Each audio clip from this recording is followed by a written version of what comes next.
everyone. So my name is Lucia, and I'm the founder of JLRB Press, and also the publisher, and also the chief editor. So we're here today to talk about Scansion, that abstruse and poorly understood art. So before I begin, I just want to quickly go over about what we're going to do today. I'm going to talk a little bit about what Scansion is and how Scansion works, and what we can use it for as poets, as readers, as writers. And then I'm going to do a few demos by showing you the way it actually works in live, real poetry. And then I might take some questions. So, scansion is something that a lot of people don't get introduced to a lot of times until well into their poetic careers. And so, what happens is that, we all write from the standpoint of feeling meter, of feeling patterns, of rhythm that go through each poem. But sometimes we don't quite know where they come from. And today I really want to explain that scansion serves three purposes. It helps us understand poetry better, helps us understand poetry better, and helps us understand our own poetry better, others' poetry better, and also helps us. The second thing is that it helps us understand how to better write our own poetry through self-editing. One of the things we talked about in the previous webinar and video that we made was that there are a few approaches that we can take while self-editing. I mean, one approach is obviously to count the syllables in your lines. And that's sort of the prerequisites to looking at scansion, because once we get into the thick of it with iambic pentameter and what have you, right, we need to know how many syllables there are and how these syllables are organized into patterns. We also looked at stanzas and lineation. And so, like, if you have all these tools in your toolbox, suddenly you have a full arsenal of ways in which you can approach your own poetry, your own writing, in a way that an editor would. And by the way, here with me today is one of my editors, CJ Braxton, my senior editor at the press. Um, and thirdly, in addition to better understanding your poetry and others' poetry, and better self-editing your poetry before you submit it, you can also learn poetry by imitating others' work. So the thing about that, and this is what we call pastiche. The thing about that is we learn very often by imitation. And for a lot of people, this is a matter of maybe embarrassment or shame, but we've all done that. And again, without sort of conceit or pumping myself up too much, out of the 1,000 poems I've written in the past 28 years, probably a good chunk is imitation, trying on something else that someone else has written. And the way we do this, the way I've done this, is by looking at the metrical patterns that the author used and making them my own. And one of the most famous anecdotes about this, well, it's not about poetry, but it's about this similar principle, is about Hunter Thompson, the author of Fear and Loathing in Las Vegas. And it is said that Hunter Thompson actually sat down at a typewriter one day and maybe over a few days retyped The Great Gatsby.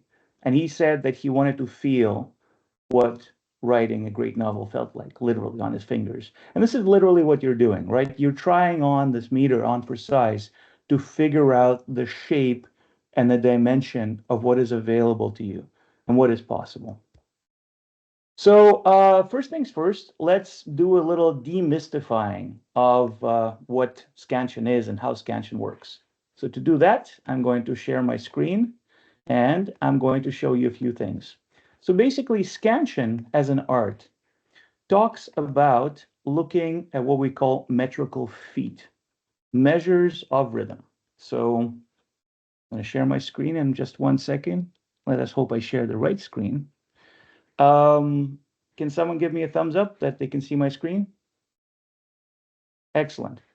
Okay, so in scansion, what we have is a series of metrical feet. And these metrical feet are typically divided into disyllables, trisyllables, and so on and so forth. So basically, the main thing to remember is that scansion is not a science. Scansion is a way of understanding how things might be read. Because as readers, we all read poetry slightly differently. We all have a slightly different emphasis on where we place our accents, so on and so forth. I'll show you in a little bit, but there is basically the Wikipedia article metrical feet, and this will be your guiding star when trying to remember what the different metrical feet are. The short of it is we have in English disyllables and trisyllables. And the thing is, people sometimes get lost in the weeds where we look at, oh, there's tetrasyllables and a lot of other things. I'm here to tell you that everything that goes beyond probably the Bacchius doesn't even matter. So this is all we care about, right? This series of things. And this is because the way the natural patterns of the English language work. So let's try on for size the most famous of line of Shakespeare, the beginning of Hamlet's monologue, right? To be or not to be, that is the question.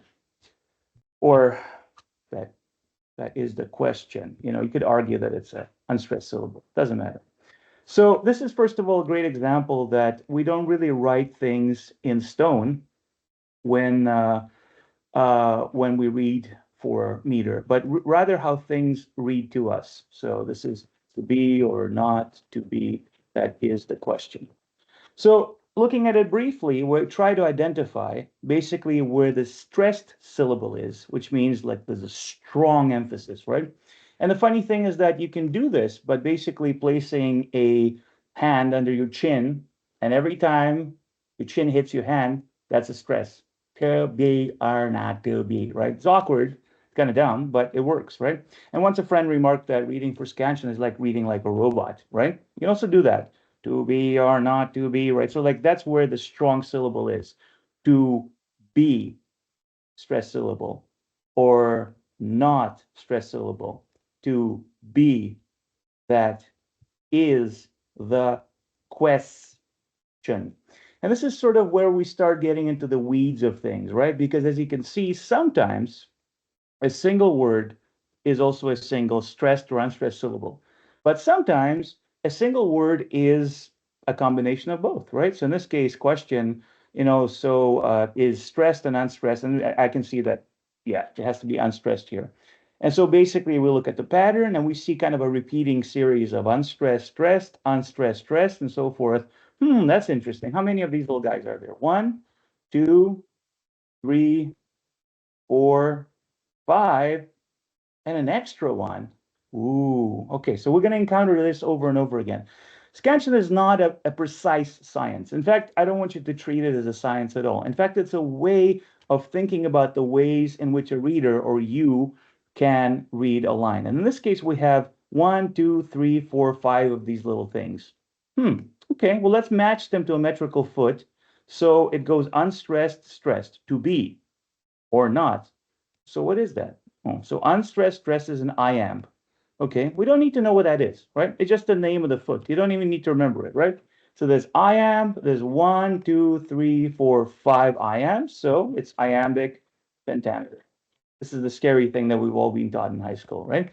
So that's all that means, is that there are 5 feet of 2 syllables each, where the first syllable is unstressed and the first syllable is stressed. So why is this important? Well, we always start with Shakespeare's because this is kind of funny and kind of interesting too, because scientifically or statistically, it's been proven, and people say in English, but it's actually beyond English, in a lot of European languages, and to an extent in Russian, in sometimes in French too, although the number of typical lines, syllables in a line changes. The iamb is the most frequently occurring metrical foot. It is so frequent, in fact, that once, as almost a joke, I went and I'm actually going to go find this poem for you. I went and I wrote a poem entirely. I don't know if the word is wrote, but or collected a poem comprised entirely of iambic pentameter found in the wild, right? So now I hope to sort of infect you with this, right? You're going to be watching TV, you're going to be listening to songs, right? What was that song again? My pussy tastes like Pepsi Cola. Okay, so let's take it apart. Hmm. My pussy tastes like Pepsi Cola. To be or not to be, right? So it's not, so it's my pussy tastes like Pepsi Cola. Right. So it's not necessarily pentameter. So it's 1, 2, 3, 4. It's an iambic tetrameter plus 1. This is iambic pentameter plus an extra syllables, right? So anything, any sort of like popular music, poetry will have that first of all. And here's, of course, not this poem, but I have this poem here that was purely collected from, I think I was on my honeymoon with my second wife, right? So this literally, like, I would hear something, and write this down. Divide the finished hash between the plates. It's like his beard is pasted to his face, right? It's like a toothbrush in a charging cup. Statistically, you're going to see a lot of iambics in what you write and what you hear and what you see, because this is how the English language works, right? There's sort of a weighting towards this lilt. And the reason for that is that if there was no variation in the language, it would be a lot more difficult to distinguish units of speech, right? So in a way, I think there's been a lot of hypotheses and theories about the way this is structured, but I think the easiest way to conceptualize this is a way for language to be interesting. So hint, hint, this is a way for you to make language interesting. Now, the first exercise I would want you to try to do at home or at your leisure is to translate a piece of prose into iambic pentameter. So like Hunter Thompson retyping The Great Gatsby on the typewriter, you're going to retype a piece of uniambic, unmetrical prose into poetry. And you're going to give it basically a poetic flair. So let's just go on Google News and let's get literally any news story. Oh, good. Doesn't matter. I'm going to turn it into a poem. So the trick here, the trick to being a better writer, is to see where that flexibility comes, right? So the first thing we're going to do is we're going to scan the existing text, because Scansion works everywhere. It works on metrical passages. So what we call this is metrical verse, and this is unmetrical prose. Although, as we also find out as we go along sometimes, is that occasionally there's prose that's accidentally poetic, because again, statistically, it happens to have that rhythm. So let's see. The two young men, okay, so far so good, are arrested by Montreal police Friday, right? So interesting. So even here, even though it's not metrical, it's sort of dominated by iambs, right? Because again, that's how the English language works, right? So if we wanted to turn this into a poem, right? So instead of like, this is how, for instance, if you wanted to make this into a metrical passage, right? The two young men that were by coppers caught. I don't know, something like this. The two young men that were by coppers caught on Friday night in linkage with a fire. I don't know, right? On Friday, just for fun.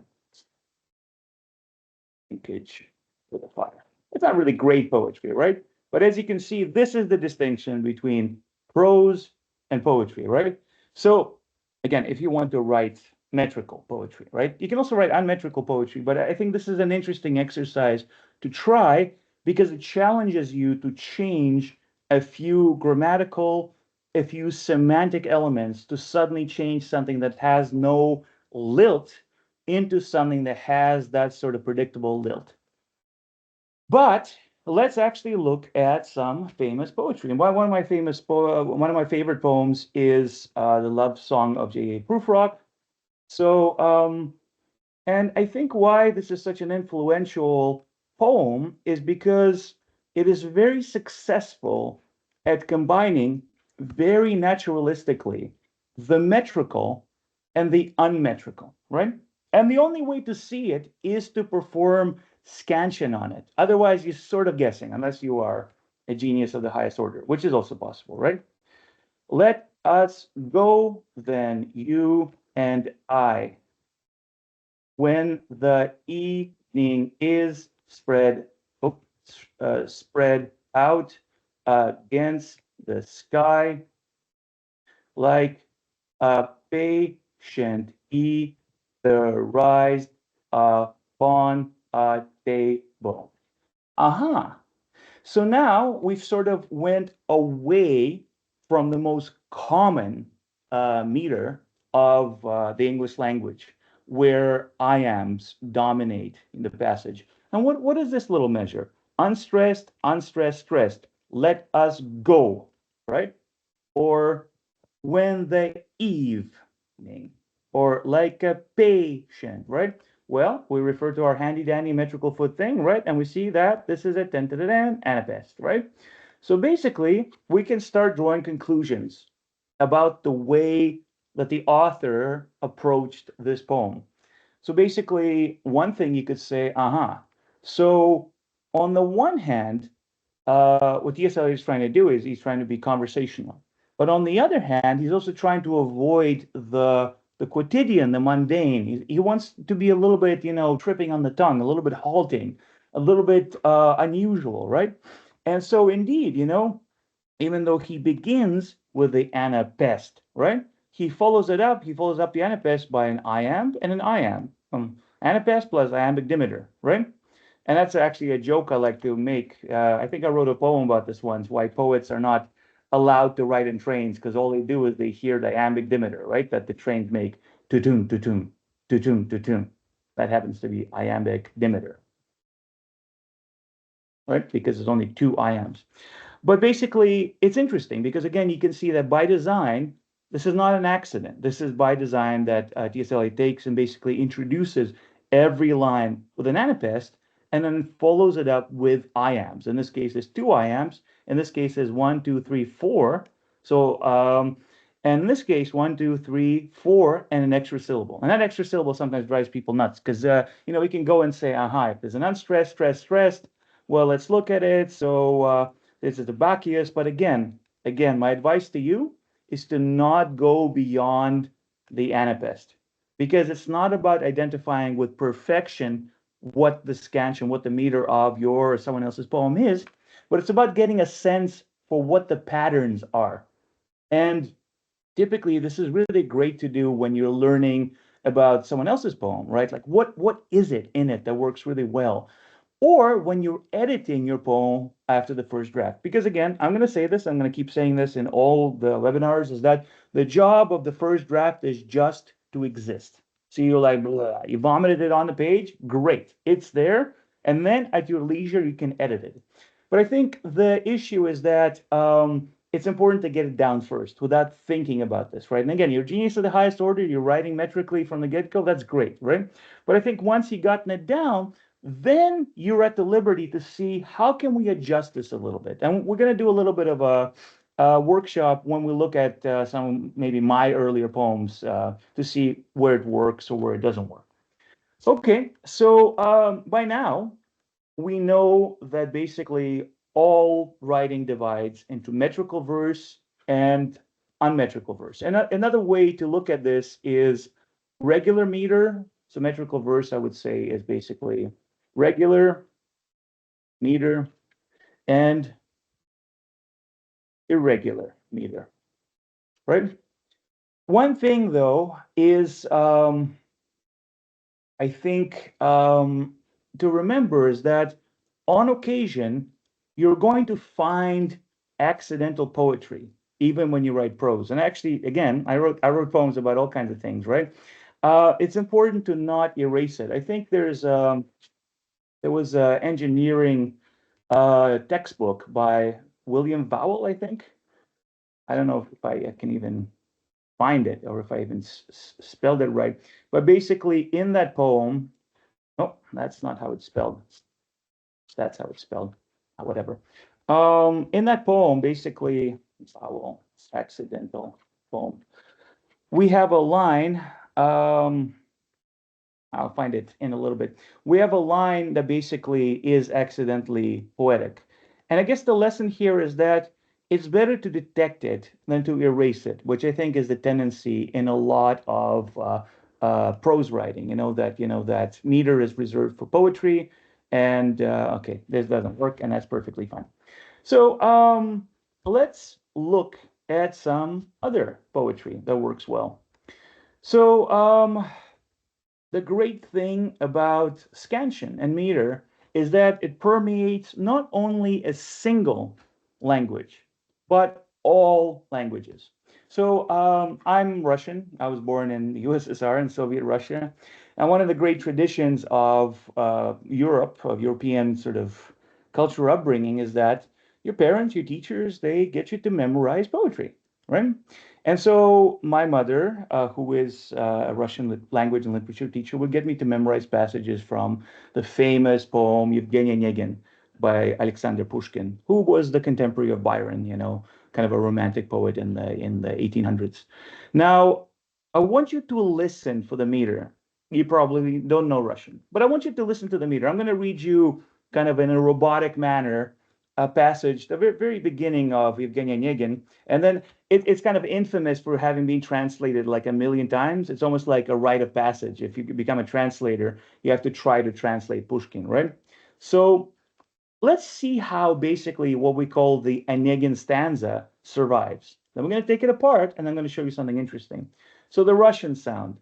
Мой дядя самых честных правил, когда не в шутку занемог, он уважать себя заставил и лучше выдумать не мог. Let's look at the Arndt translation from 1992. Now that he is in grave condition, my uncle decorous old dunce has won respectful recognition and done the perfect thing for once. There it is. Perfect meter, perfectly replicated. Now, what does that tell us? Now, we can argue about this. We can debate about this. I don't know, this is not the time for this, but personally, if you ever choose to translate poetry, if you choose to rewrite poetry in the same language by doing a pastiche, by stealing the meter, from another poet, right? This is the thing to do. Imitating the meter is the purest way to try to get to what the other poet is doing. And this is sort of a funny story. When Nabokov, the author of Lolita, translated this, of course, he did a completely unmetrical translation. So if we go to the Nabokov, okay, so let's go to the Nabokov Yevgeny Onegin translation. We basically, I'm not going to go to the shelf and retrieve it because I couldn't be bothered. But basically, he produces a very literal translation that doesn't, reproduce the meter, And we can see some other examples of this, right? So I think the Briggs is a good example. Uncle, a man of purest probity, has fallen ill beyond a joke, respected now and scorned by nobody. He has achieved his master stroke. I don't know, right? So the meter is not quite there. So here's the interesting thing, and how poetry and meter penetrates the consciousness of you, the person, not even a writer, just a person, right? So this is the Arndt, right? So now that he is in grave condition, my uncle decorous old dunce has one respectful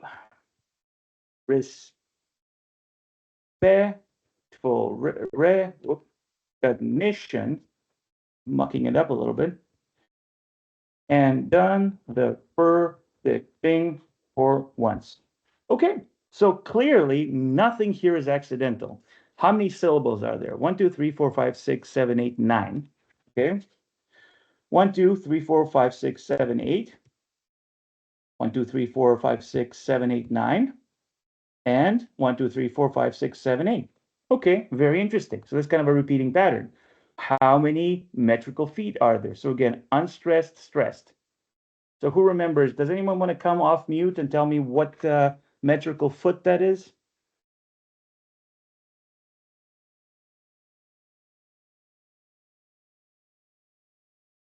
Iambic? Absolutely. And is that you, Teresa? So Yeah. and how many iambs are there in that first line? 4. So what does that make it? What kind of metrical pattern does this make? Iambic quadrometer? Tetrameter. Yeah, that's right. I know it's kind of confusing. Yeah. So iambic tetrameter plus this dastardly extra syllable, right? Right. It's not whatever you call it, whatever the Bacchus or the yeah. It's just think of it as an extra syllable. Thank you, Teresa. Right. That's very good. Right. And what's interesting here is that we can actually see that Pushkin is actually emulating a very French way of writing poetry. It's the it's the 1800s. You know, everyone of the nobility speaks French. Basically, they speak very little Russian, right? So obviously they emulate and imitate these French patterns. And if we go to the French pattern, we find this. So what blew my mind a few years ago is I went back to a poem that I wrote, because you remember, at the time, my name is Michael. At the time, my mother's making me memorize Pushkin, right? And when I was 18, I wrote a poem on solipsism and existence, right? In the year 2000. 24 years ago. So let's look at the meter of this poem, right? Now, trust me, I did not know how to count syllables then, right? I wrote some poetry already. Oops. But I lack today's the task to use some rhymes and some beats steady to try my brand new style unmasked. It's written in your freaking DNA. That's how metrics work.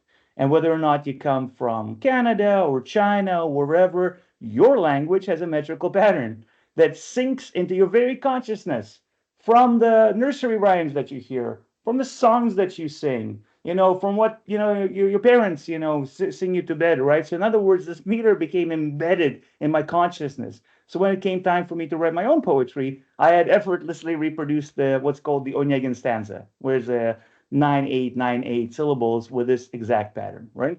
Without even intending it. And this is the magic of Scansion, because Scansion connects you to the history of the poets and poetry that came before you. It basically connects you intertextually to the lineage of those who practiced this art before and empowers you to try this for yourself. And there's no shame in it and there's no embarrassment in it because this is the only way that we learn.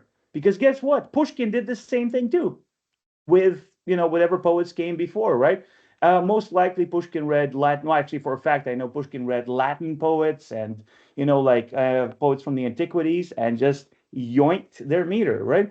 And guess what? Like Shakespeare didn't come up with iambic pentameter. There was Marlowe at the time. There were other things. Shakespeare would simply take the most popular story, and just like we recycled that new story into a poem, Shakespeare would take, for instance, a poem about like a Nordic prince called Amleth, and would translate it into a familiar play about the prince named Hamlet, only written in iambic pentameter, right? Because it was sort of an encoding of prose into poetry.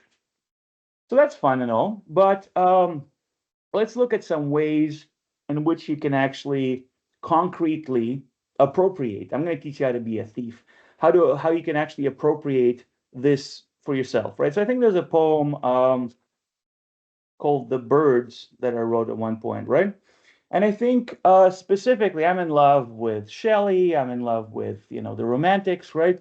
And actually, it borrows an idea from Pushkin and it borrows the meter from Ozymandias, which is, of course, the very famous poem, I met a traveler from an antique land. Now, the thing to remember is that, oh, really? We don't have a copy of Ozymandias? Funny. Right. So, the funny thing about scansion and meter is that remember to read with feeling. We're going to do a separate webinar about poetic recitation and dramatic readings, right? So remember to read with feeling when you're reading with feeling. You don't have to read robotically when you're just reading. So it's not I met a traveler from an antique land, but this does help you to recognize the iambic pentameter, right? I met a traveler from an antique land, right? So the fun thing to do, I think, so your first piece of homework, your first mission should be accepted, is to take a completely unpoetic piece of writing and transcribe it into the most common type of verse, iambic pentameter. The second piece of homework is to find a short poem that you really like, something like a sonnet in length, something like a little villanelle, like a quatrain, I don't know. And basically try to analyze its meter and steal it. And that's exactly what I did, right? So whereas Shelley goes, I met a traveler from an antique land who said, two vast and trunkless legs of stone stand in the desert near them on the sand, half sunk, a shattered visage lies whose frown, etc. Right? So, and this is my poem, The Birds. I lost the magic gift to conjure words. When I, with algebra, have verified all art, I walk the sea, will watch the restless birds, tug at the clamshells, prying them apart. This poem is mine, but now I'm establishing a lineage. This is you can call it an homage, you can call it paying tribute, you can call it a throwback, but basically, I'm learning from the way something was done by limiting the number of syllables, the number in a line, the number of lines, and the specific metrical pattern in a poem. I'll show you another one that I did. I wrote a poem called Under the Radar. And this was a pastiche of High Flight by John Gillespie McGee, which is a poem that's frequently read at military funerals. It's very famous. Oh, I have slipped the surly bonds of earth and danced the skies on laughter silvered wings. Well, we have to take it apart again into what's happening here, right? And I think the guiding principle, by the way, is also rhyme. So like to understand where the break for the metrical pattern is, first break it into rhyme if there's rhyme. And then look at, so let's see, earth and mirth, and then the wings and things, great. So that's your first unit of the poem, right? That doesn't matter. This is just to better understand how it's composed, right?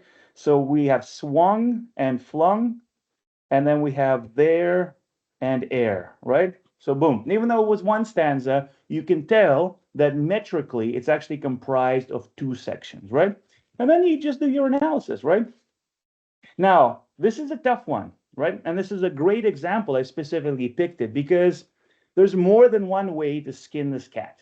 So let's see in which different ways we can read it. And spoiler alert, they're all valid. But you have to scan the whole poem to see which of the patterns is more probable, right?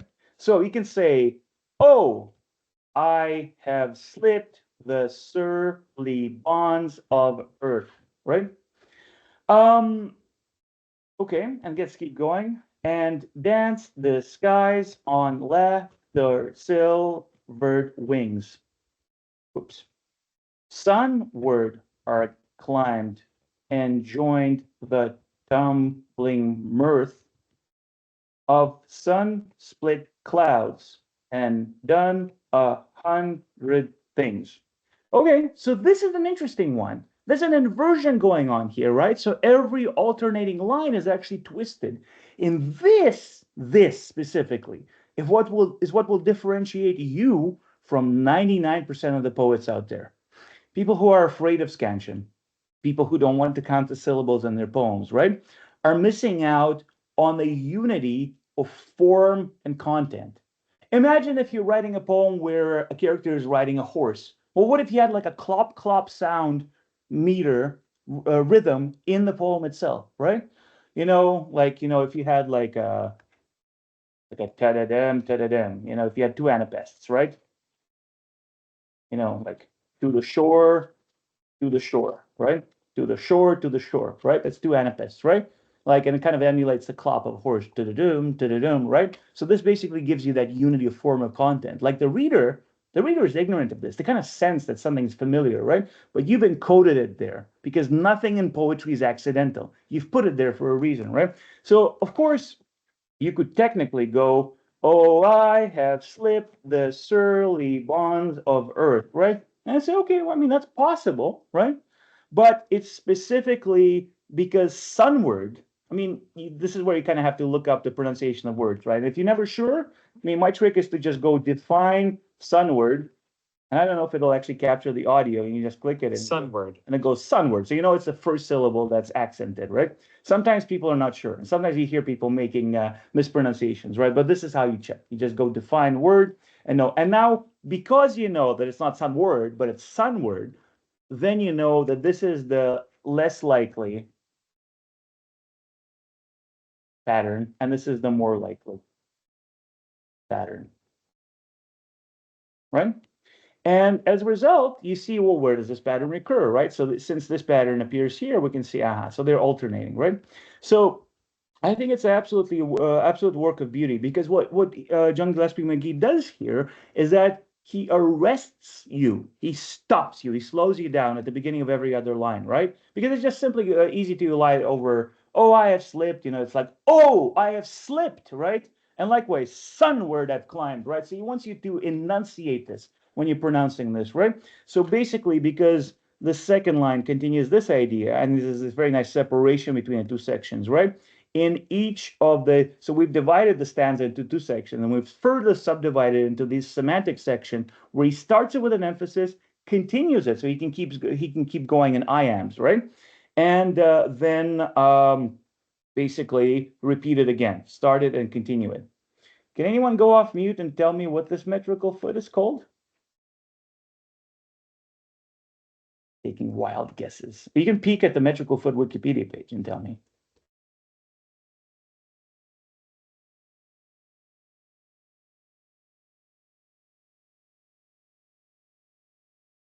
This is called a dactyl, just like the mascot for JLRB Press, because it's a pterodactyl. That's the joke, right?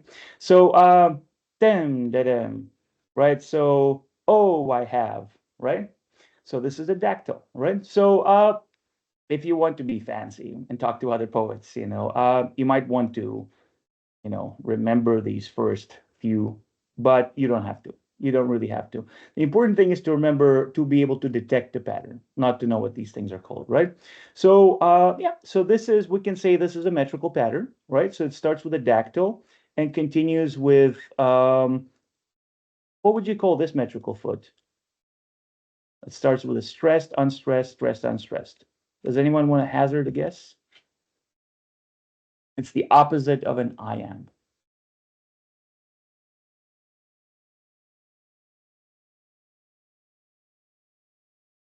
Any takers? A trochee. Well, why so uncertain? Yeah. So that we just look it up. Thank you, Teresa. Right? Yeah. So tum. Exactly. Yeah, it is a trochee, right? So now I guess we could split hairs a little bit, because stressed, unstressed, stressed, is this whole cretic thing. But like again, like going beyond the anapest means it's a very abstruse and uncommon syllable, right? So it's less likely to be that special one and more likely to be an extra syllable. Because again, even if to be or not to be, that is the quest chun. It's iambic pentameter, but there's an extra syllable at the end, right? So there you go. So it's basically it's basically a trochaic. So it's basically trochaic, and spelled today. 1, 2, 3 trimeter, followed by an extra syllable. And that's not full. But there you go, right? Whereas here in the alternating lines, we have the ever familiar iamb, 2, 3, 4, 5, perfect iambic pentameter. So this is almost like a perfect poem to demonstrate what artfulness is inscribed into the DNA of the poem, because literally each alternating line inverts the meter and then comes back to it and inverts and come back to it. So you could argue that this is the pilot frolicking in the sky. He has slipped the surly bonds of earth, and he's dancing in the skies on laughter silvered wings. He's literally, dancing by, shifting this way and then shifting that way, and shifting this way and shifting that way, inverting this pattern on and on, right? This is the perfect melding of form and content. And because I love this poem so much, and I don't want you to think I only write pastiche, but I'm only going to use these examples for now, right? This is a poem that comes from my book, Love of a Good Man, that I, again, wrote based on this famous poem by John Gillespie McGee, right? So, and I inverted everything. Instead of oh, I said ho, like in a middle middle-age poetry invocations like, hey, listen up. Oh. And again, that's exactly what's happening here. But have I replicated the meter? Oh, I have slipped the tender touch of sky and plowed the earth with labor calloused hands. Deeper I, dug, deeper I dug in trying to apply, awake from his, short in history. We'll talk about it in a second. Awake from history made 100 plans. Yeah, poets are huge cheaters and thieves, as we've learned today, right? So if I kept history normatively, it would have had 3 syllables, right? So just like Shakespeare, when Shakespeare's like, oh, it doesn't quite fit, but I really like that word, right? I just remove the syllable. So basically, whenever you see an apostrophe, it means something is being removed, right? So like if it was awake from history, right? Wouldn't quite be the same, right? So I actually needed to be like awake from history, right? You can do that. You can actually do a lot. You can get away with a lot, as a poet, right? This is what we call poetic license, right? But I think basically the point is that you can actually modify language itself. You can take license with the way normatively words are read, or you can shorten the word to make it fit things, right? But even here, you saw me struggle a little bit because, again, technically, you could read this as deeper I dug in, trying, and this is where we run into a thing. There is no such metrical foot as stressed, stressed, stressed, right? And that's why you have to refer back to this. Well, okay, well, technically, I guess you could come back to something crazy like the 4th epitrite, but this is like for Latin and other, implementations that we don't really use, right? So this is where like, okay, so if it's not, if it normatively or statistically, these things don't really come often in this way, right? So deeper I dug in trying, so we basically would come back to the pattern and see, well, okay, well, can this possibly fit the pattern of the first line? It can, right? And you could argue that I could have tried to achieve better meter, but it was freaking hard, right? So I did my best, right? So in other words, you can see that in my intralingual translation, which is what Roman Jakobson would call this, right? Because it's basically translation from a language to the same language, right? That's what pastiche is, right? Imitation, artful imitation. And if we need to spell this, it is spelled like this, pastiche. We've replicated the exact same meter of the poem, right? And this is a great way to understand your poetry, others' poetry.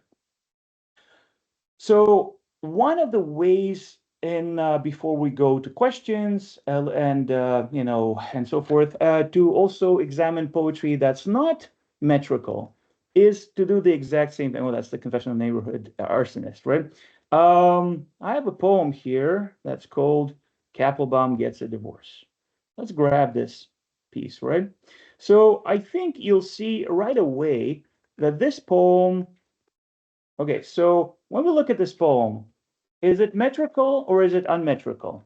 Is it regular or is it irregular? Who wants to hazard a guess? And it cannot be Teresa, so I'm literally asking CJ. What do you think? Metrical or unmetrical?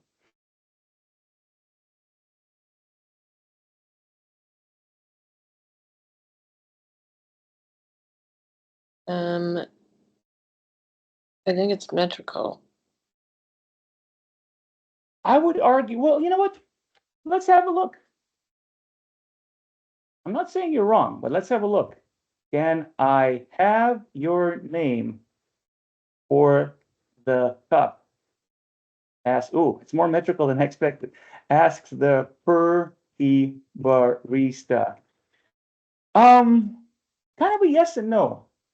Kudos, CJ, for stumping me with my own poem. Shylock mouth Kappelbaum. Never mind the bollocks as he sips his. So, quick trick. You can analyze these 3 on their own, but they wouldn't amount to much, right? When you have a line like this, analyze it as one complete line. Triple venti caramel macchiato. Maybe. Or more likely, I just called myself a miss. Let's try triple venti. That's better. Triple venti caramel macchiato. There we go. That's more naturalistic because it's triple, not triple, right? Okay, so I guess CJ is right and wrong, or basically right. The first stanza is very metrical, so it's dominated by what, CJ? Do you remember what this metrical foot is called? No wrong answers, just a wild guess. Anapest? That's right, right? You see, I'm actually quite surprised. I probably most likely when I write, I do a lot of analysis, when I draft on subsequent drafts, right? But I was actually myself surprised how metrical that first stanza is, right? So it's like anapest, iamb, anapest, anapest, anapest, extra syllable, right? So yeah, this is a highly irregular metrical stanza. Whereas this one is kind of a mess, right?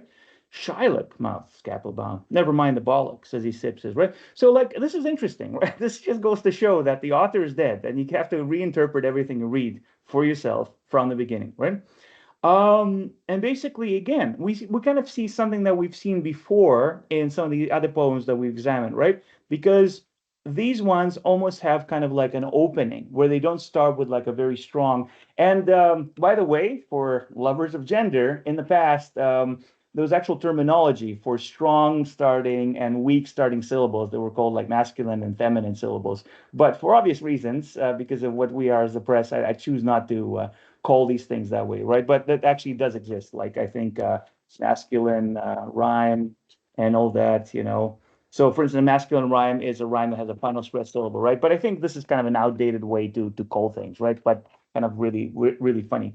Anyway, so the point is that you could then, interpreting this poem, say, aha, so the first syllable is very kind of open, like this is kind of an invocation, right? Like where again, the form challenges the content, right? So it's a perky barista, right? So we can interpret that maybe the author, who happens to be me, but again, like, well, let's just try and interpret it, right? Tries to be cheerful. Can I have your name for the cup? Asks the perky barista, right? But then Kappelbaum, this alter ego of the poet, right, is not perky, is actually quite rude, right?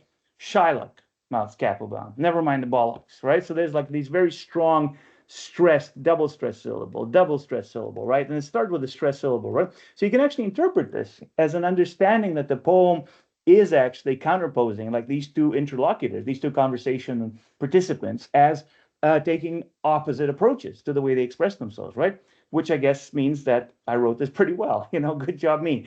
But again, what's really interesting is that like when the order is put in, right, it's kind of like, again, this kind of like difficult to pronounce, very strong emphasis first structure, right? And again, this is found in there. I didn't invent the phrase triple venti caramel macchiato. It used to be my favorite drink, but whatever, right? It's just how it is. And it found in life, it's like triple venti caramel macchiato, right? It's very rough. It's like rocks in your mouth, right?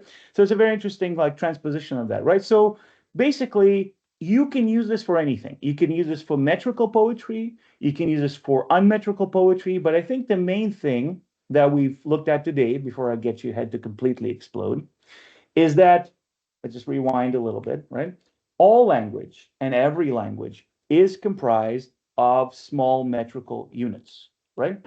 And basically, languages that are non-Moraic. So for instance, you can't do this with Japanese, right? So Japanese, like, I don't know, like if you take the name Michael, it would be Mai Kuru. There is no emphasis on any one syllable. There just are, right? So, but like we know in English, the word Michael has like emphasis on the first syllable. Michael, not Michael, right?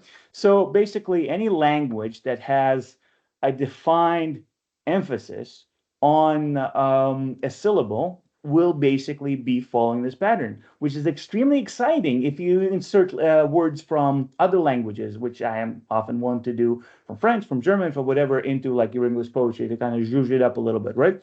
Or when you try to read in other languages, where you can actually see how that other language also adopts patterns, right? In fact, there's that famous line from Dr. Faustus that, what is it, like, how You don't even need to understand, but I will explain it. Toi point is alle Theorie. So he's talking to the devil basically about making this deal, right? And he says to to him, grade your friend is every theory, right? Grau teuer Freund ist alle Theorie. Interesting, right? Like meter is inescapable, right? And because of course, Goethe wrote in metrical language, same as Shakespeare and whatever, you find, or you can actually, what's really interesting, right? You can also read it as Grau ihr Freund ist alle Theorie. And suddenly you realize, okay, so 1, 2, 3, 4, 5. Uh-oh. So maybe this was just like, kind of a normative reading because it's Grau to a point, But actually, even in German, we have iambic pentameter, in Dr. Faustus, right? And this is what's amazing about it, right? Is that these patterns are common to human language as a whole. And sometimes there might be like iambic trimeter or iambic tetrameter, right? But the iambic will rule your world, basically, right? So I think it is time for me to shut my yap for a little bit and to take questions from my lovely and patient audience. So you may request for me to scan a poem for you, or even kind of tell me what your favorite poem is, and we can take it apart a little bit. You can ask me about how Scansion works and metrical feed. It's all good for grabs. Let's have it.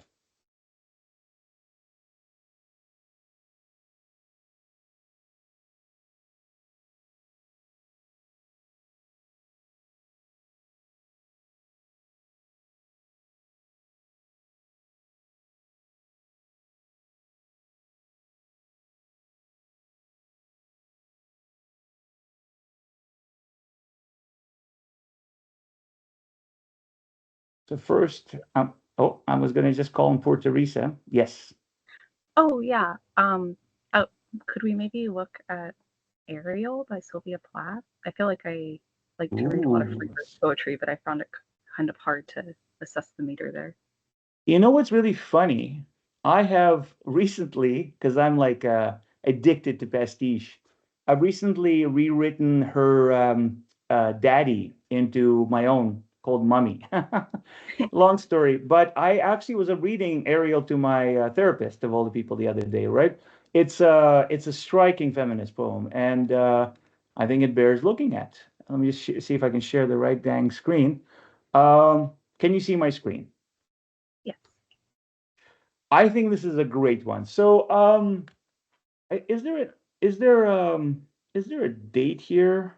Yeah, so 1965. So this is written at the height of postmodernism, right? So I think a lot of people don't realize that postmodernism basically starts off, just as modernism starts to die out towards, I don't know, like the 30s or 40s, right? And it's at its height in the 60s. And basically by the 1990s, postmodernism is basically dead. We move into something called new sincerity and whatever. So this is at the height of challenging these normative traditions and responding to them, right? So in a way, if we look at something like, let's see here, like The Wasteland, I think in a way, in style, it's responding to it, right? Because like The Wasteland is very, it's very clever, we're back to Eliot, and then we have like this very kind of repeating sounds, like, but we have like just a little bit of that sort of randomization, right? April is the cruelest month breeding, lilacs out of the dead land mixing, memory and desire stirring, dull roots with spring rain, right? But it's still far too metrical. We're kind of starting to see something that's emerging that's a little bit more naturalistic, but it's still far too regimented because they're running around with Ezra Pound, their favorite, fascist sympathizer, and they're reading Latin and writing inscriptions to each other in Greek, and basically imitating those older traditions, right? Whereas what we have here is we're not quite out of modernism yet. We have one foot in modernism. But basically, we try to look at the full unit because at the time, people still write in like complete sentences. So basically,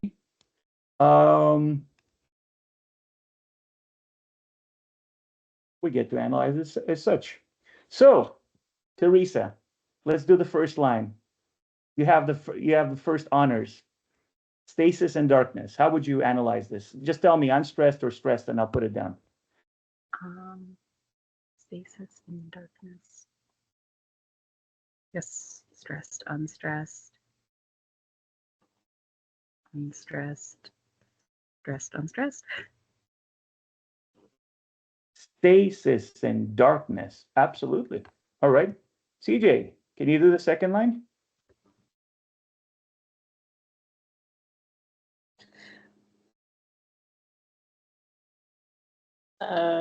Stressed, unstressed, stressed, unstressed, stressed, unstressed. Then the substance is blue. I would argue a small modification. Then the substanceless blue. But I would say both are possible. We'd have to follow on and see if one of these patterns repeats itself or not. And if it doesn't, then your guess is as good as mine. Thank you, CJ. Back to Teresa. Okay, I'll float through just a little bit more. Would you do the third line? Yeah. Pour of tour and distances. Okay. Pour of the stressed, unstressed. Stressed, unstressed. Stressed, unstressed. This? Let's see. Pour, what am I doing here? Of tour and distances. I would argue this is closely to that because pour of tour and distances sounds a little off to me. But again, we can have an argument how it might be pronounced, right? I think in this case, this one is a little bit more likely, right? But again, I don't want to be too heavy-handed about this, right? This is about what's more possible in a naturalistic reading rather than what is true, right? We're not chasing ultimate truth here, right? So, okay, so I'm going to stop torturing you for a second, right? So again, it could be God's lioness or God's lioness, right? How one we grow, pivot of heels and knees, the furrow, or pivot, pivot. No, I think that's the only way to read it. Splits and passes sister to the brown arc.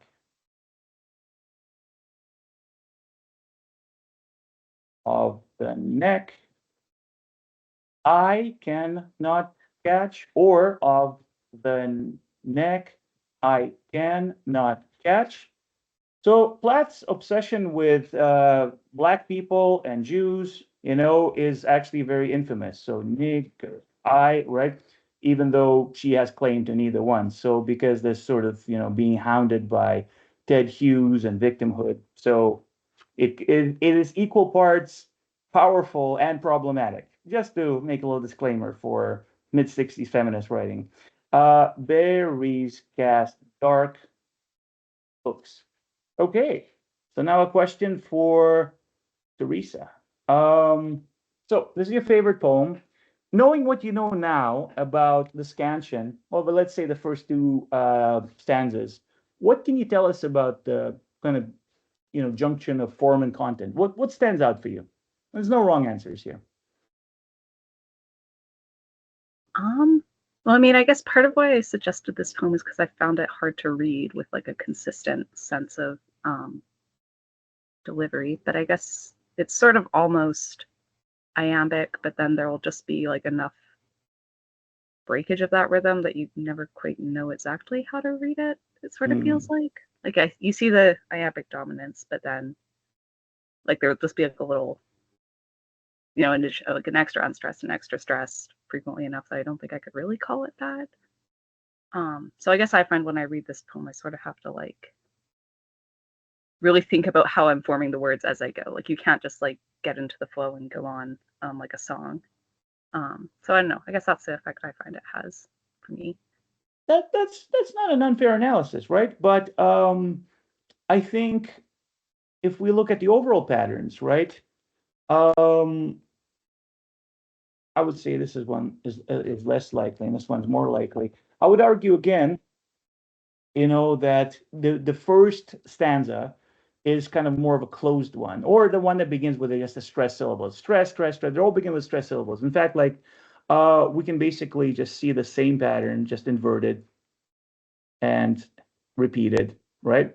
So this one's almost like like a golden ratio, which is a favorite approach of mine, right? So basically, if this one's more likely, then the substance, actually, honestly, if I think about it, then the substance, yeah, I think this one's more likely. So basically, if you look at it, it's almost like this metrical foot migrates towards the middle and then migrates towards the end.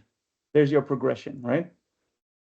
I mean, can I say with 100% guarantee that this was the way I intended? No, but I think it is intended to kind of shift the emphasis throughout the stanza. Whereas here, if we see at the potential lines, right, I think, there's kind of an interesting parallel here, kind of A prime, and this is completely different, right? So this is the counterposition, right? I think where we look for similarities, right, and differences.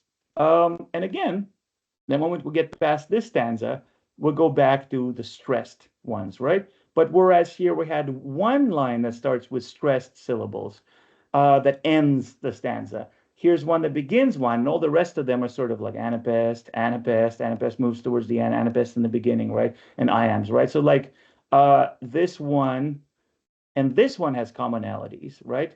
But this one is an inversion of this one also, right?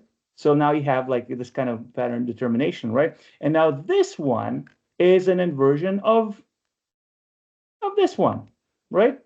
And you could argue that, the whole question about race, darkness and all that is exactly mirrored in the stressed syllables that occur here, right? Now, again, this is very problematic because the conflation of darkness and blackness with, with like badness, or, something, fearful is, kind of a difficult sociological reading, right? But, we're just kind of looking at what's there, right? So, but we can't deny that the two stanzas that talk about kind of darkness and substanceless, right, kind of mirror each other, right? And this is where I would kind of go for like sort of like it's actually I think very kind of interesting hypothetical segue for how we might actually do a dramatic reading, right? But honestly, Teresa, if you're trying to derive how to read, right? I think you should read as naturalistically as possible, right? And basically, where something doesn't fit, you have to ask yourself whether it actually doesn't fit, or you need to kind of force it a little bit, right? And I think there's no wrong way to do this, right? You can go stasis and darkness, then the substance is blue, pour of door and distances, God's lioness, how one we grow, pivot of heels and knees, the furrow. So you can kind of build it up, or you can have kind of a more passive reading by following the punctuation, because that determines where the line ends, right? Stasis and darkness. Then the substance is blue, pour of door and distances. God's lioness, how one would grow, pivot of heels and knees, the furrow, So honestly, again, I don't think there's a wrong way to do this, right? But the scansion kind of reveals some unmistakable patterns and traits that relate forming content. Does that help at all, Teresa? Yes, totally. I find that's often with Scansion, like knowing when I'm starting to read something to make it fit into how I think the feet are supposed to be versus like how to pronounce it more naturally is kind of a tension that comes up. So yeah, I think going towards the naturalistic makes a lot more sense. Yeah, excellent. CJ, do you have any questions, or would you like us to look at a poem of yours, from you? Favorite poem, interesting poem, difficult poem?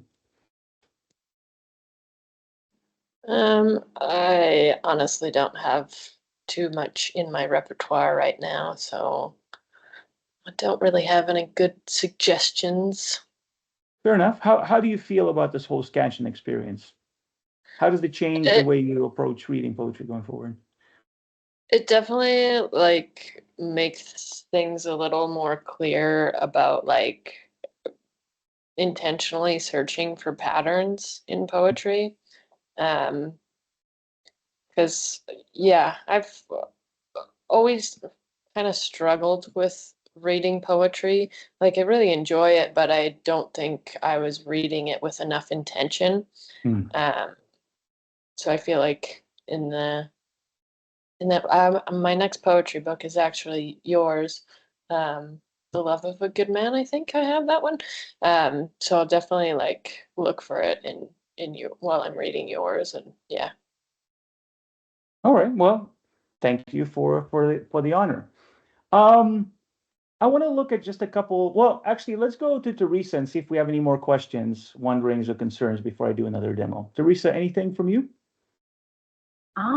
Yeah, I mean, I guess I was just one thing I was thinking while CJ was talking is just, I guess I wonder if you'd know of any examples of like authors who have deliberately written against like traditional scansion, or like written in a way that's meant to like disrupt the normal flows of language. I was just thinking about that like authorial intent thing, and how you're seeing often these patterns come out kind of like without even planning for them to. And I just was like, oh, knowing poets, so there's probably someone who's tried to write a super chaotic poem that goes against that, but I wasn't sure. I think two people come to mind, and we're going to try to find examples, but God knows. And it's unfortunate that so many people that are very accomplished poets are either anti-Semites or fascist sympathizers. You know, Ezra Pound went on the radio for Mussolini and all that. But we're going to go to E.E. Cummings, which now the thing is, like, I mean, we can talk about like opposing Scansion and how difficult it is because Scansion is basically embedded in everything, right? But we can talk about ways in which E.E. Cummings sort of subverts poetic norms. Where are the E.E. Cummings poems? Okay, here we go. So he was not really titling them so much. I think these are the first lines. So so we can choose one or something like that. Again, a great example of a kind of a fascinating poet and a problematic person. Sometimes it happens. Okay. So so basically, what's interesting here is that not only does E. Cummings subvert, the way poems are written, there's no title. The title itself is kind of assumed of the first line, but it's also placed in these square brackets. Like, is this like a personals ad? Is this like, what is this? Is this like a rap sheet for the police, right? So it's hard to figure out right away, right? So let's look at the metrical feet, right? And right away you can see that no matter how you oppose this, right, there'll be some patterns in there, right? But we'll try to find something interesting, right? Kitty, 16, 5-1, white. Ooh, we ran into a problem already. So you're the prostitute, right? So like, I'm like, okay, so there's no such thing as stress. Let's try to read it again, right? And if I cannot fit it, that means E coming 1, right? So like kitty, 16, 5-1, white. Yeah, I can't read it any other way. There you go. I think I just answered your question, Teresa, right? This does try to create, I mean, technically, I mean, what do we have here? I mean, like when we look at this, that's a valid foot, that's a valid foot. What the hell is that now? I mean, tribrac, like, come on, that's so uncommon, right? Let's look at more. Ducking always the touch of must and shawl, whose slippery body is death's little pal. Oh, you couldn't avoid rhyming there. Okay, I see. Skilled in quick softness, unspun fucktanious cute. There you go. He fucked me over again, right? Because again, he's pushing me towards the kind of scansion I cannot do, right? You're right. So there is poetry that's subversive, right? That's subversive. Let's try to read it again. Let's try to figure out if it does match any sort of like, so skilled in quick softness. It's not unspontaneous, right? It's not unspontaneous, right? To change this, okay, well, define unspontaneous. Is there a pronunciation here for me? No pronunciation. It's unspontaneous. Right? I know that for a fact, right? Unspontaneous, right? So like when we have unspontaneous, it would be unspontaneous. So that would be unspun. No. It would be unspontaneous, right? That third syllable is accented. So it would be unspontaneous. It would be unspontaneous. So yeah, I don't think I can avoid this, right? Skilled in quick softness, unspontaneous cute. I guess, right? But this is still not really a valid, thing. I guess this is valid. This is valid, and maybe that you could argue this is an iamb, kind of, right? But he really pushes the limits of metrics, right? The signal, okay, so now I'm again a little screwed over, right? So is it perfume or perfume, right? So we're gonna go with perfume for now. The signal perfume of whose unrepute, so far so good, focuses. Okay, this is tough. Focuses. So focuses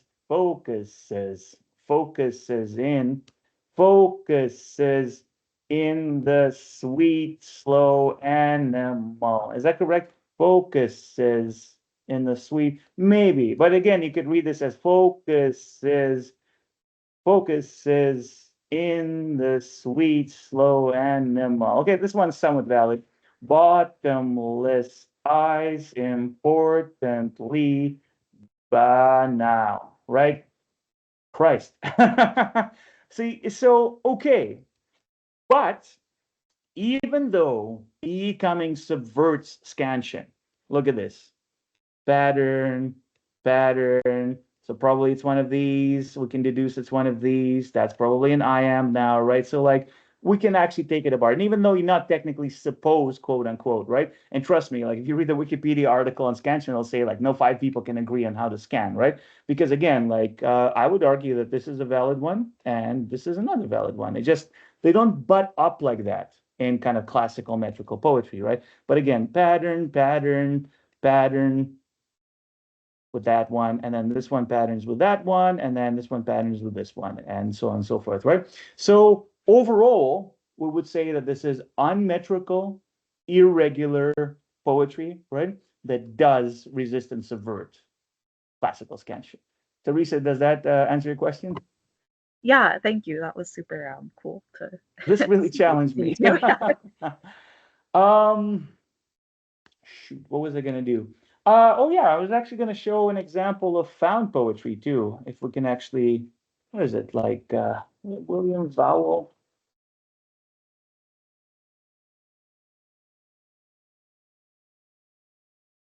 One second. Let's try to find the example of found poetry. Occasionally, this is gonna be weird because I'm actually gonna have to actually have to find a Russian word to find it. Don't worry about anything. Because it's a Russian poem in which I actually used it. Occasionally, you're going to be writing prose or reading prose. You're going to detect some of this. Oh, come on. Let's try to find something. Okay. Well, let me try to find an example. Occasionally, you're going to be reading something, and you're going to see kind of an unmistakable tinge of poetry within prose. And then the question to ask yourself is it accidental there, or is it purposeful? Oh, come on. Is it accidental or is it purposeful? And I think one thing I really wanted to show, and one thing that I'm unable currently to find because my website is misbehaving, is an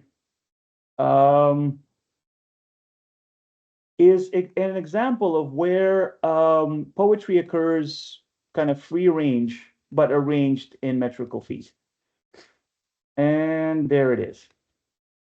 Trust the process. So the line was, there it is.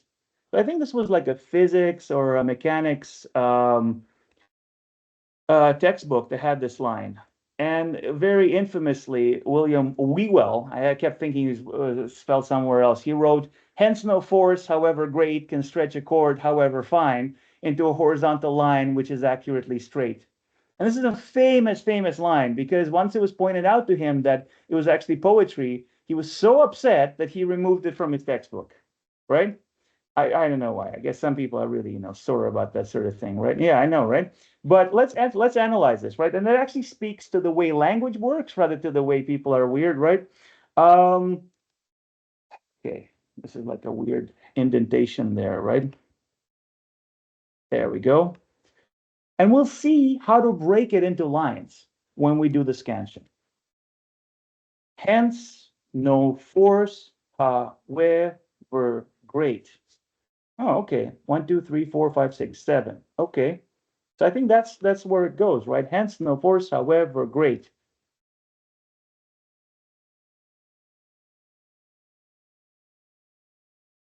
Can stretch a cord, however fine. 1, 2, 3, 4, 5, 6, 7, 8. Almost like an inversion of Pushkin over here. Into a horizontal line, which is accurately straight. Now, I don't know whom he was channeling, 3, 4, 5, 6, 7, 8. But this is like a perfect poetic phrase, right? Where lines 1 and 4 mirror each other, and lines 2 and 3 mirror each other, and lines 2 and 3 are perfect iambic what, CJ? 1, 2, 3, 4. Tetrameter. Yep, iambic tetrameter. And lines 1 and 4 are what, Teresa?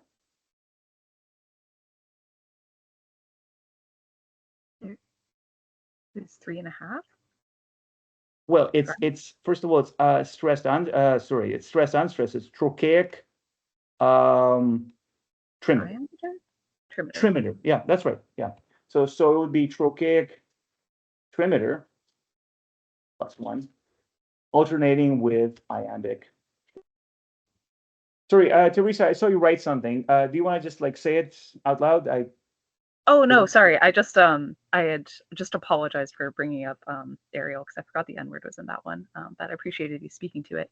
But then I was also just laughing about this physicist being like, no poetry allowed in physics, when physics is all about like the poetry of the universe. Well, it's important to admit that we find all kinds of problematic things. They don't invalidate how poetry works. They just like we have to be, we have to be better as poets, right? So, and we have to learn from it, right? So I'm not going to shy away from this, but I will address it. Good point, right? But as you can see, though, like all kidding aside, with Whewell and whatever, right? I think basically the key here, and by the way, I think this is the last thing I'm going to blab about before I'm going to have final questions. Let's bring this to a wrap. Is this also expands the genre a little bit? Now, the press, my press, JLRB Press, is a little bit hesitant about the prose poetry because a lot of people don't realize how to approach this, right? I'm going to tell you how to write prose poetry. So a lot of people first write out the prose and then try to kind of like twist it into poetic forms, which can be a nice kind of way to do this, right? But instead of rewriting something into iambic pentameter, I actually want to show you how to basically make it into prose poetry without, and we're going to take the same article about the arson and whatever, and we're going to try to change it into prose poetry. And this is, I think, the finest distinction, right? Between, something that's just like pure verse and, maybe non-verse, right? So this time we're not going to condition it to a metrical pattern. We're not going to give it a regular meter, right? Instead, we're going to see what meter it has, and we're going to sort of break it into stanzas first. So step 1, break into stanzas.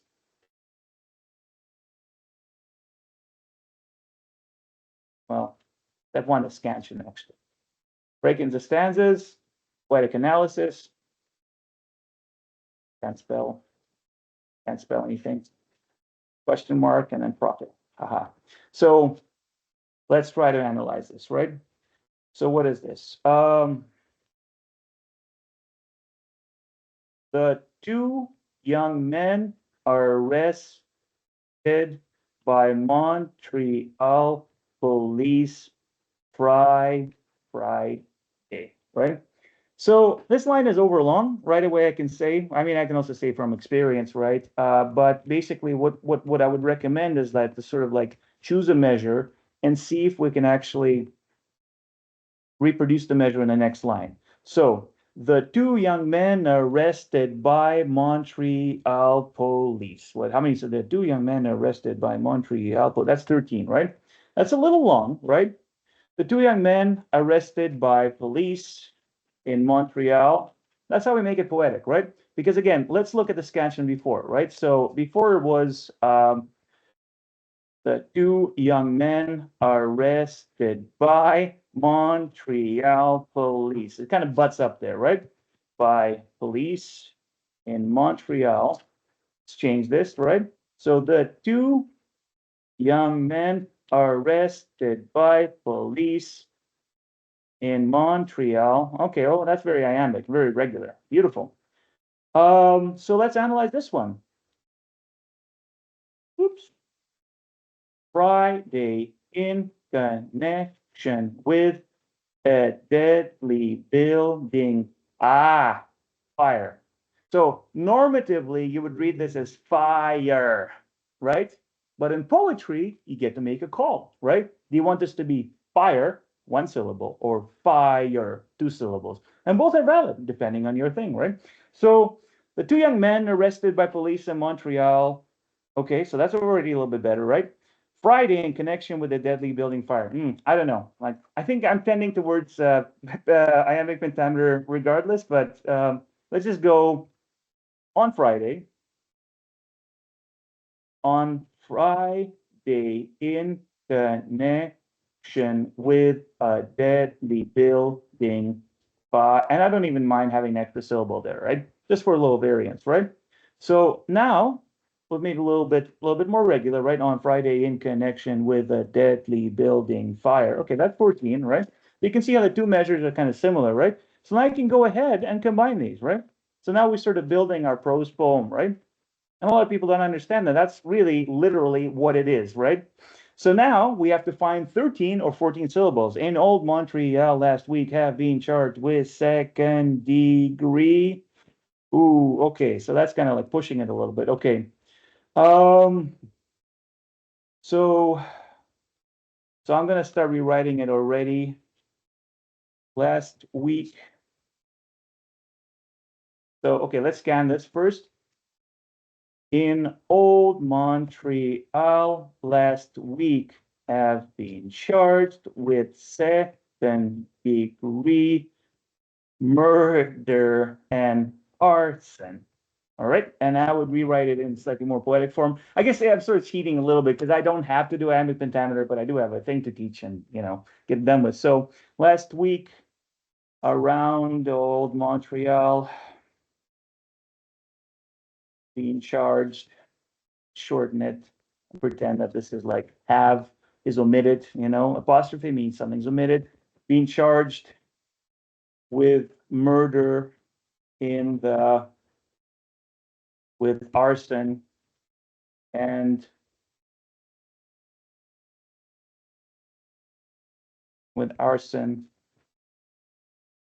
murder to the second, I don't know, of degrees.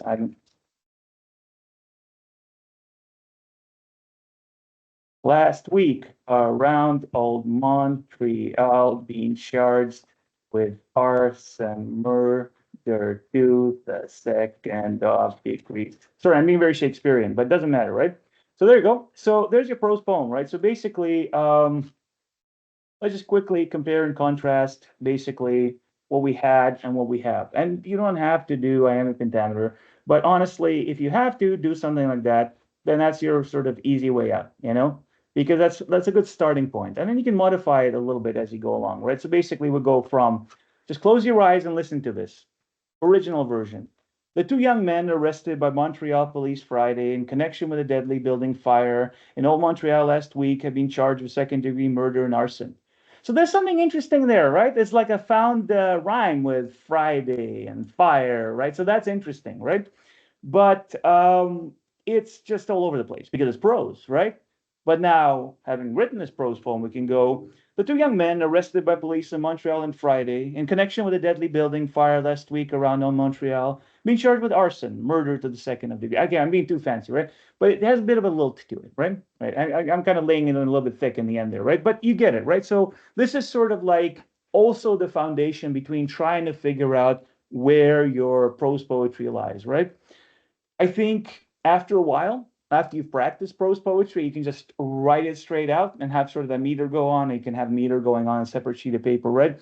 But it doesn't hurt to first work from the poetic effects and then kind of make it a little bit less poetic by arranging it into lines, right? But that way you end up not losing the meter, right? Because it's not about how you arrange it into lines as much as like that sort of limits how long the line is, and that conditions how many syllables there are, and that conditions how many metrical feet there are, and that sort of limits how that translates into the meter that drives your prose poetry. And there you go. So by now, probably your heads are exploding. So I'm going to take some final questions, and then we're going to call this meeting to an end. So comments, questions, concerns? I just wanted to say I found this workshop super helpful. I really appreciated the exercises you gave us. And I think Scansion is something I never really figured out how to do with intention, or just kind of felt like I had no idea what I was doing. So this has been really helpful for that. I'm excited to try some of these. Like, I think the mimicry is a good exercise, I think, for me to be trying. But also just, I feel like for taking a poem from kind of something you just write, or something that I just write that I, just kind of flows out, and then making it into something that's a little more systematic and has that connection with how people read, will be a good practice for me. Absolutely. And just a couple of comments to what you said. I don't believe in natural genius, no matter what it comes to, right? Definitely not when it comes to poetry. Like I've been doggedly writing and rewriting, copying and imitating and writing my own stuff for 28 years. And I think at no point, maybe at 3 points, maybe like 3 poems out of 1,000, I sat down and just like flowed out of me. This rarely happens, right? So like in Mozart and Salieri, actually Pushkin, that Russian poet, of course, talks about, Mozart, the natural genius, to whom like this music comes, and Salieri, who had to sunder algebra, poetry with algebra because he has to kind of do this calculus. Well, I'm on the side of Salieri, because like I don't believe in it sort of like just coming to it and saying, oh, I'm a genius, because you can only be Mozart for so long, right? I mean, it's this sort of understanding of how meter works, of how rhyme works, of how line length works, of how lineation works, of how line breaks work, where pauses go, right?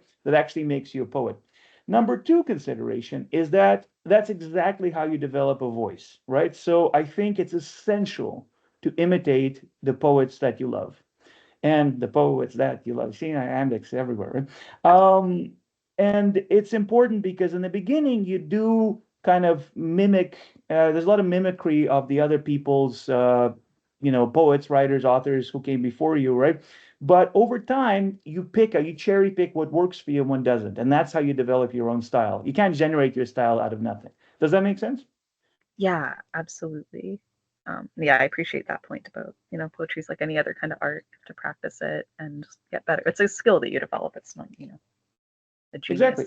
born with. And I appreciate your point about mindfulness because I think it's really easy to say, I like this poem, right? Now, I have to caution everyone too, because I think ultimately, yes, you could sunder, poetry like a corpse. I think that's the literal translation for Pushkin, right? But the point is not to do it like on a daily basis. The point is to understand it merely to kind of like move into it, right? Like to kind of like inhabit like a hermit crab, that sort of shell, right? I do want to caution that it's not essential to turn Scansion into like a high art, when like you go in and you scan every single thing, that's the perfect interpretation. Because again, there's variance with how things can be read. There's variance in terms of like how they can be enunciated or pronounced or whatever it is. So it's not about deriving a perfect way to kind of like dissect a poem, but it's more about understanding kind of the intentionality, one of the possible intentionalities behind the author's work, right? And it's not that we're trying to, because again, author's dead, long live the author, right? But again, that allows us to sort of enter the subjectivity a little bit, right? And sort of be critical of it too, right? Because as we see in Plath, the somewhat inappropriate race call out is woven into the metrical fabric of the poem, is inseparable from it, right? So you have to take the good with the bad, right? And you have to kind of like, this is why sort of you never try to meet your idols, because you kind of discover things like that, right? But yeah, absolutely, that's the thing. Final thoughts from CJ as we come to a close? Yeah, I think it was helpful, and kind of like I went back and watched your previous workshop before I was hired on, and I feel like this one kind of built off of the things you were teaching and mentioning in that last workshop. So it was quite helpful, and yeah, I feel like I've kind of gotten a better understanding of Scansion in its entirety, and yeah. So thank you. Of course, I'm glad. And of course, I'm going to send my email in the chat. So it's lucia@jlrbpress.ca. So if you have questions, email me and I'll help, because in the beginning, it will be hard sort of picking up some of these precepts, right? Use that favorite metrical foot page from Wikipedia, and that'll be a guiding start for a little while. And remember, don't go beyond like tread softly and carefully after the trisyllables and all that. All right. Well, we're gonna bring this wonderful webinar to a close. Thank you all for attending, for your lovely questions. Of course, this will be posted on the website, and we're gonna actually make a section called Learn, where all these videos are gonna go. And again, I appreciate the opportunity to do this. And of course, if you come up with new things that you'd like to learn about, and for us to hold and host future webinars about, let me know, and we'll have it planned. Thank you. Take care, friends. Thank you. Bye-bye. Thank you so See you. much. Bye.